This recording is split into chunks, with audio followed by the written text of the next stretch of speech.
या वीकमध्ये पाहण्यासाठी 3 चांगले पिक्चर सांगतो. पहिला पिक्चर आहे हनुमान. हनुमानची स्टोरी 2 लोकेशनला चालू असते. एक गावामध्ये असते आणि एक सिटीमध्ये असते. सिटीमध्ये सुपर हिरो कॉमिक्सला ऑब्सेस असलेला एक सायको सायंटिस्ट असतो, ज्याला सुपर हिरो बनायचं असतं, पण त्याचे थॉट्स थोडे निगेटिव्ह असतात. गावामध्ये एक नॉर्मल माणूस असतो जो बारीक सारीक चोऱ्या माऱ्या करत असतो. तो जो गावातला मुलगा आहे त्याला एक अशी घटना घडते तिथे त्याला सुपर नॅचरल पॉवर्स मिळतात. सिटीमधला जो विलन कॅरेक्टर आहे त्याला समजतं सोशल मीडियाच्या एका व्हिडिओ थ्रू, आणि मग तो गावामध्ये येतो आणि ती स्टोरी पुढे जाते. खूप इंटरेस्टिंग स्टोरी आहे. अंजनाद्री नावाचं जे गाव आहे जिथे हनुमानाचा जन्म झाला किंवा हनुमान तिथे राहायचा असं म्हणतात, त्या गावातली एक स्टोरी आहे. व्हिज्युअल इफेक्ट्स खूप छान केले आहेत. तेलुगू फिल्म आहे पण तुम्हाला जिओ हॉटस्टारवर हिंदीमध्ये पाहायला मिळेल.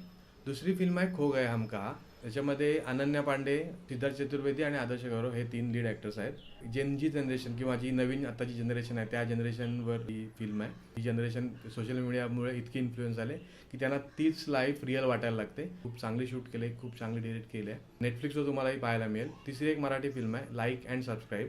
याच्यामध्ये एक मराठी मुलगी आहे ॲक्ट्रेस बनण्यासाठी मुंबईला आले. तिचं स्ट्रगल चालू असताना ती सोशल मीडिया इन्फ्लुएन्सर बनते आणि मग व्लॉग्स वगैरे सुरू करते आणि ती व्लॉग्स करता करता एका अशा घरात जाते जिथे एक खून झालेला असतो. सस्पेन्स थ्रिलर फिल्म आहे. मला खूप आवडली पर्सनली. एंडला थोडंसं वीक जातो पण फिल्म खूप चांगली बनवण्याचा प्रयत्न केला. याच्यामध्ये अमय वाघ आणि अमृता खानविलकर आहे आणि जी लीड ॲक्ट्रेस आहे जुई भागवत, तिने खूप चांगली ॲक्टिंग केली. नक्की बघा ही फिल्म. थँक्यू.